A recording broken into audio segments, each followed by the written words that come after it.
জীবনে কতবার প্রেমে পড়েছো? তোমার প্রথম প্রেম তো মনে আছে? First love? হ্যাঁ মনে আছে, কিন্তু তুমি যে প্রশ্নটা করলে না, এই কতবার প্রেমে পড়েছো সেটা আমরা সকলেই জানি, কিন্তু বলছি আর কি, যে কতবার প্রেমে পড়েছো আর কতবার প্রেম করেছো তার মধ্যে কিন্তু তফাৎ আছে। সেটা অন্তত সেটা আমাদের সকলের ক্ষেত্রেই বোধহয় আছে। আমার ক্ষেত্রে তো আছি, মানে প্রেমে পড়া আর প্রেম করাটা তো সবসময় এক নয়। আরে কতবার প্রেম করেছো? বেশ কয়েকবার, মানে বেশ কয়েকবার। এটা আমি খুব একটা বুক ফুলিয়ে বলছি না, কিন্তু বেশ কয়েকবার। ফর হোয়াট এভার রিজন, নারী সঙ্গ যেটাকে বলা হয়, নারী সঙ্গ has been an important part of my life. It has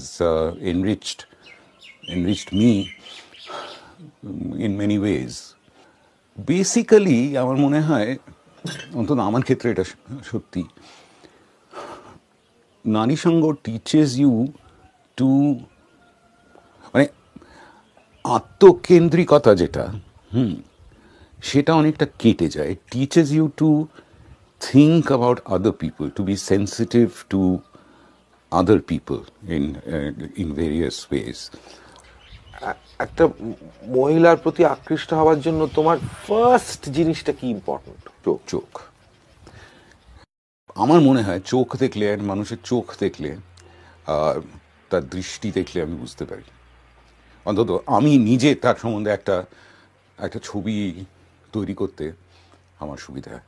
I am not an outgoing person. By nature, I am not an outgoing person. I am not an extrovert. কাজেই আমি মোটামুটি নিজের গণ্ডির মধ্যে আবদ্ধ থাকি মোটামুটিভাবে।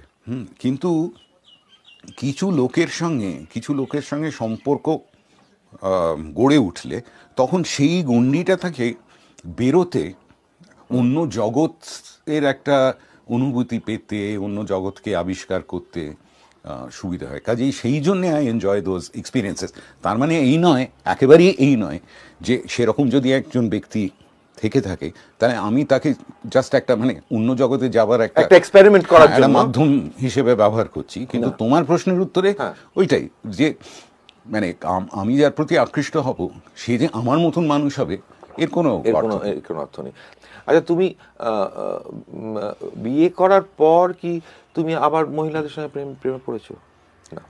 না, একটা কোথায় নোংর ফেলা না থাকলে না একটু বেশি লন্ডভন্ড হয়ে যায়। এবং তার মানে আমি বলবো যে এই যে কালকে যেটা কথা হচ্ছিল, এই যে সব সম্পর্কতেই ঝড়ঝঞ্ঝা থাকে, তাতে কিন্তু খানিকটা স্থিতিশীলতা, খানিকটা শান্তি আনার একটা কারণ হচ্ছে আমি বলবো আমাদের ছেলে, এবং তার প্রতি একটা দায়িত্ববোধ।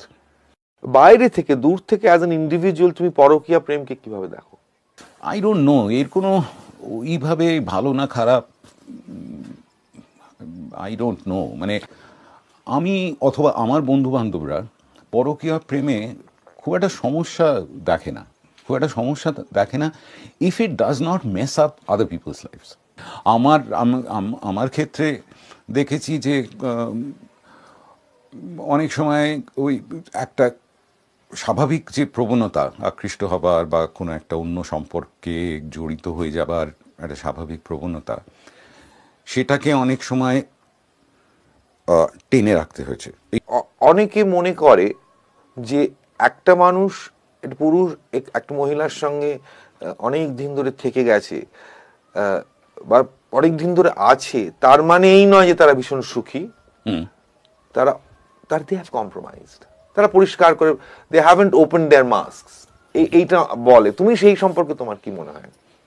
এটা অনেকাংশে সত্যি, ডেফিনেটলি সত্যি, কিন্তু এটা তো সমস্ত সম্পর্ক সম্বন্ধেই সত্যি। মানে সামাজিক সম্পর্ক, সাংসারিক পারিবারিক সম্পর্ক।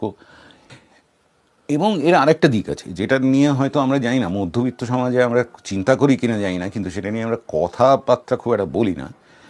সেটা হচ্ছে আমার মনে হয় যে এই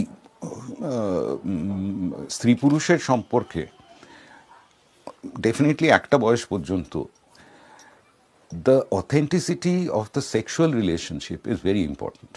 আমি মনোগামিস্ট, আমি পলিগামিস্ট নই। আমার একটি মহিলার সঙ্গেই আমার আমার যৌন সম্পর্ক, কিন্তু সেটা আমি সিরিয়াল হিসেবে করি। মানে ওই এপিসোডটা শেষ হলে আর একটা এপিসোড, মানে শেষ পর্যন্ত 52টা এপিসোডই আমি করি, কিন্তু ওই একটার পর একটা করে আর কি। এখন তার টিআরপি কিরম হচ্ছে তার উপর নির্ভর করে যে সেটা 52 এপিসোড হবে না 26 এপিসোডে শেষ হবে না 13 এপিসোডে শেষ হবে, সেটা নির্ভর করছে আমি কতটা ওস্তাদ তার উপর।